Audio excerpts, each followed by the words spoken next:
ख़ान साहब खे हाणे ग़ैबी मदद न त पोइ रूहानी मदद अलाए छा आहे जो हुनजी ग्राफ ते इलाही वधियो आहे ऐं 3.5 साल माण्हुनि खे विसरी विया आहिनि। जेका परफॉर्मेंस हुई, जेका कारकर्दगी हुई, माण्हू ओॾीमहिल ॻाल्हि बिल्कुलु ईअं उबती थी वई आहे। सो हाणे हिन में ॻाल्हि इहा आहे त ख़ान जी मोहबत आहे या बुग़्ज़ आहे, छा आहे मामिलो, छा मामिलो आहे मूंखे ख़बर न आहे त के ॿिए सां बुग़्ज़ आहे या ख़ान जी मोहबत आहे, इंतिहा नथो तबसरो कयां।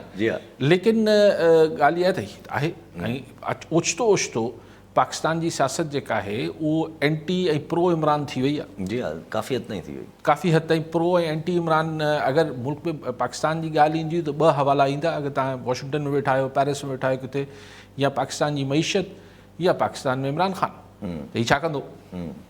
इहो त आहे फैक्ट, इहो फैक्ट। अच्छा, हाणे तव्हां चओ था त जमहूरियत आहे, पोइ करणु ॾियो। जलसा जुलूस त कई पिए, सही वॾा वॾा जलसा कई पिए, कंहिं मना न कयो, उन ते त मुंहिंजे ख़्याल कंहिं बि न रोकियो। पर जॾहिं हाणे मीर साहिब हिकिड़ी चवणी आहे त चइबो आहे न सही, जमहूरियत में इज़हार जी ऐं अमल जी आज़ादी आहे। त चइबो आहे त तव्हांजी आज़ादी उते ख़तमु थी वञे थी जिथे मुंहिंजो नक़ शुरू थिए थो। मिसाल तव्हां मूंखे नक़ ते ठोशो हणी इहो नथा चई सघो त जमहूरियत आहे त मां मुंहिंजो मर्ज़ी आहे किथे बि हथु हणां, इहो नथा करे सघो। सो क्वेश्चन आहे कि अगरि साईं पीर जो कोठ में फ़ोन कयो, जी हा, साईं अगरि नेशनल हाईवे ते चढ़ी वञो ऐं तव्हां 1000 माण्हू चओ त ईअं मुंहिंजो जमहूरियत आहे, मुंहिंजो ख़्यालु आहे त मूंखे हाईवे बंदि करे छॾणु खपे, जमहूरियत यार मूंखे हक़ु हुजणु खपे, मां बंदि छो न कयां, त न सही, नथा करे सघो। ठीकु आहे, सो देयर आर लिमिट्स। ॿियनि खे बि वोट पवंदा आहिनि, रुॻो तव्हांखे बि न न। ऐं ॿी ॻाल्हि आहे त कुझु त डूज़ एंड डोंट्स डेमोक्रेसी में बि आहिनि न। डेमोक्रेसी डज़ नॉट मीन कि तव्हां मूंखे अची आऊं तव्हांखे ठोशो हणां या तव्हां मूंखे ठोशो हणो चए अमल जी आज़ादी आहे, या आऊं तव्हांखे घटि वधि ॻाल्हायां ऐं तव्हां मूंखे घटि वधि ॻाल्हायो चयो त इज़हार जी आज़ादी आहे। हर शइ जी कुझु डूज़ एंड डोंट्स आहिनि। So when we talk about the chowk, when we talk about the red zone, ऐं उन में अगरि तव्हां 50,000 माण्हुनि जी खे विहारे छॾियो था त मुल्क जो जेको दारुल हुकूमत आहे उहो बंदि थी वञे थो, उनजो कार वहिंवार जेको आहे उहो सीज़ थी वञे थो।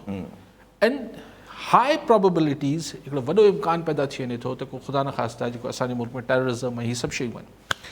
सो आउं ख़ान साहब लाइ नथो चाहियां, आउं जनरली चाहियां थो।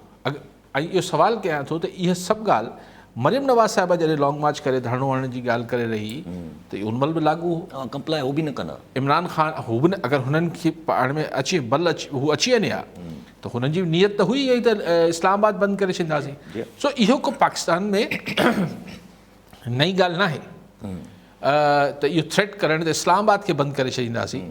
हू फैज़ाबाद, हू कहिड़ो जेको फैज़ाबाद पिंडी ऐं इस्लामाबाद जो जेको उहो आहे छा एक्सचेंज छा चइबो स्टेशन आहे उते बस वग़ैरह, बस त उहो बंदि करे वेही रहिया अलाए केतिरा ॾींहं वेठा, पोइ हुननि सां मुआहिदा थिया। सो आउं चाहियां थो त ॾिसी असां वटि हाईवेज़ ब्लॉक थी वेंदा।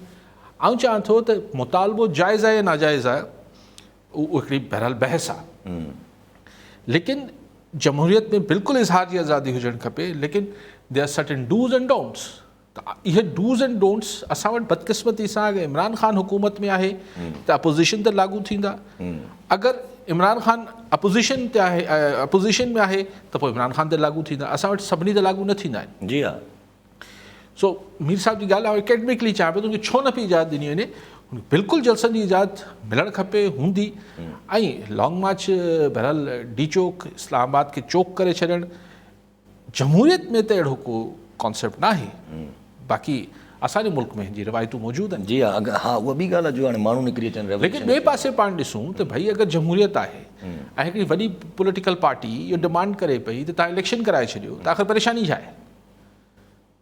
Majority of votes national assembly अथनि हिकिड़ी पार्टी वटि। हा, सभिनी खां वॾी मेजॉरिटी वोट त अॼु बि एज़ सिंगल पार्टी त PTI आहे। जी हा, उहो डिमांड करे त छो नथा इलेक्शन कराए छॾियो? पर इहो साॻियो सवाल अगरि इमरान ख़ान खां कया त जॾहिं तव्हां प्राइम मिनिस्टर हो तव्हां असेंबली छो टोड़े छॾी? अॼु चवनि पिया, सॼी ऑपोज़िशन चए पई भाई तव्हां यानी आख़िरी राति जॾहिं ही नो कॉन्फिडेंस मूव थिए पियो तव्हां टोड़े छॾियो आहे न असेंबली। एॾो शौक़ु खयों बीठो इलेक्शन जो। तव्हांखे बि यादि तॾहिं अचे थो जॾहिं तव्हांजी हुकूमत हली वञे थी, मोशन पेश थी थो वञे, हू अॻु में डिमांड करे रहिया मरियम नवाज़ लीग वारा त फ्रेश इलेक्शन करायो, मुल्क जो हल फ्रेश इलेक्शन्स में आहे। अॼु नथा करायूं। सो एंड हीअ त हिकिड़ी दिलचस्प कहाणी आहे। अचो पॉपकॉर्न वठूं, फिल्मनि में वञिबो आहे, पॉपकॉर्न वठी हिकिड़ी हथ में कोला वठी पोइ खाइबो, फिल्म ॾिसबी आहे, मज़े सां माण्हू वेही खाईंदो आहे, चणा भुॻड़ा वठी, या घरनि में माण्हू फिल्मूं ॾिसंदा त पोइ कंहिं ज़माने में ही मूंगफलियूं ऐं हीअ सभु, सो फिल्म हले थी। बाक़ी त हिन में अगरि तव्हां रिवाइंड करे फिल्मूं ॾिसो त तव्हांखे सभिनी जा प्रकार साॻी नज़र